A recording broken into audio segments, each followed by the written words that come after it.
ma-address mo namin, wag lang po tayo maging emotional. Kasi ang ginagamit ko pa lang yung 4 pillars of success, which is the plan, execute, evaluate, at saka adapt or adjust.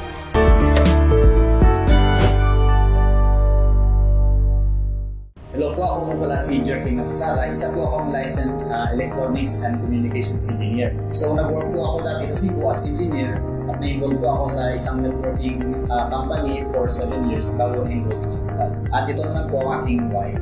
Hi, I'm Fanny May Masasala, registered medical technologist po, and eventually na-involve po sa kanilang networking. Na-introduce ko sa amin yung e-commerce or Chantal through our good friends na kasama din po namin sa isang networking company sila Ras and April Garengay. Curious na po kami noong una kasi na short span of period, naka-ipon po sila for their weddings. As a long-term couple po, it's our goal din na magkaroon ng decent wedding din sa church. We approach them, nagpaturo kami kung paano gawin yung Chantal at tinuruan kami nila. Mas naalala ko noon, nung start kami sa Chantal, 5,000 pesos lang yung starting capital namin sa business. So, pinaikot-ikot namin yun hanggang sa lumaki. Last October 2022, nato pa din po yung aming wedding. All expense paid by Chantal. Ever since nag-start kami sa Chantal, yung ginagamit talaga namin ng platform is yung Facebook ads. Nag-try din po kami ng other platform like TikTok ads pero hindi po nag-workout sa amin.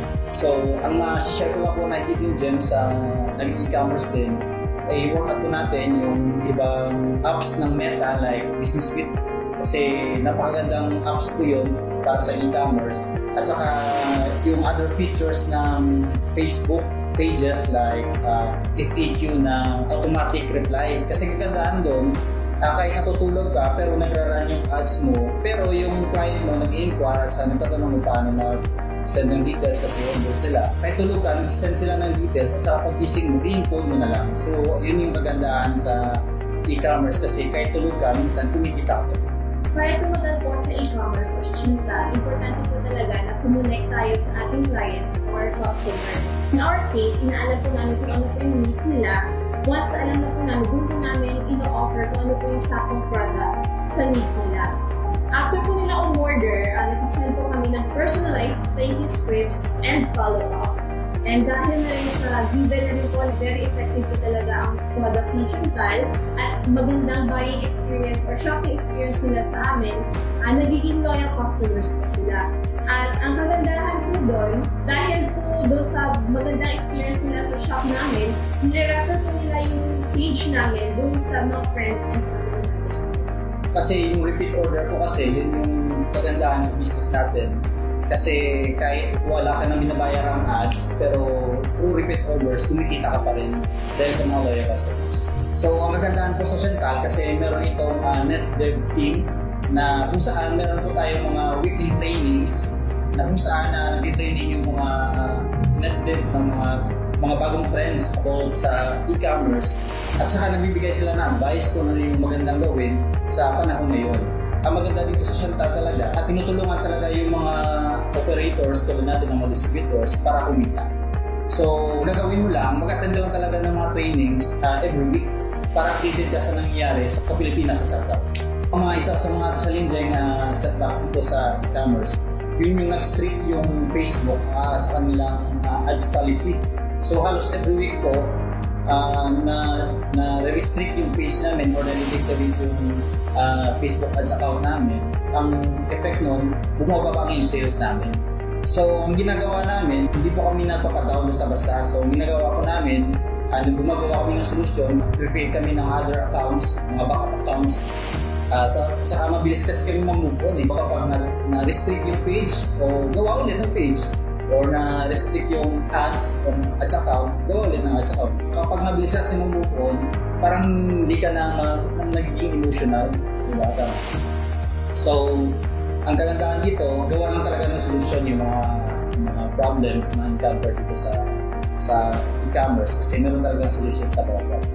Marami na po kami products ni Chantal na i-try i-market. So, ang ginagawa po namin, in our case, nag-run po kami ng at least 3 to 4 products kung saan po yung product na mabilis ang sales o malakas ang benta, doon po kami nag-focus. Yung products na naging best seller po sa amin is yung Dr. Vitalita and So doon po kami nag-focus kung saan yung malakas yung or mabenta na product.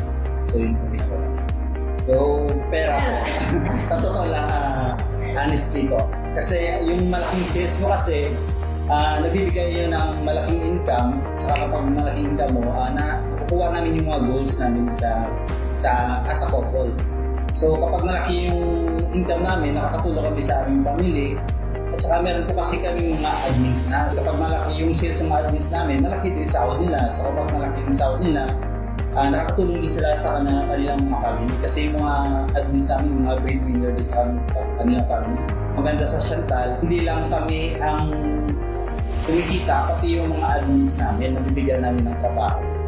For this year, we are planning to upscale our ads and magdagdag po ng or mag-additional hire po ng admins. And of course, to hit lahat ng travel incentives mentioned. But in fact, we are very excited this coming February dahil isa po kami sa nakasama sa South Korea Travel Incentive Mission Talks. So, this is our first international trip as a couple. So, very exciting.